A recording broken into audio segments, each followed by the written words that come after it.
Kas mäletad seda enda lapsepõlvest? Mina olin täiesti ära unustanud. Üks Austraalias elav tütarlaps, kellega ma täna e-hoidu tegin, õpetas seda mulle ja see tuletas mulle meelde, kui palju võimalusi sellel mängul on. Näiteks on tihti üks eelarvamus e-hoiu kohta see, et see on lihtsalt üks ekraani taga istumise aeg ja väga passiivne. Aga tegelikult teeme me väga palju liikumistegevusi ja tegevusi, mis on mõeldud ka ajule.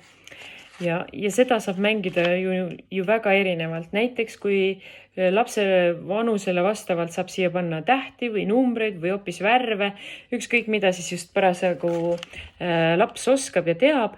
Ja siin all saavad olla liikumistegevused.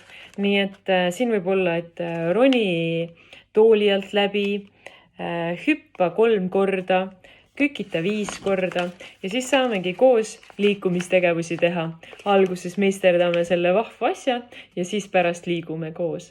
Nii et proovi sinagi kodus või kui pole võimalust ja tahtmist, siis saada laps e-hoidu ja me teeme selle koos valmis ning laps saab toreda uue mängu, mida mängida sõpradega, mida mängida kodus või siis järgmises e-hoius.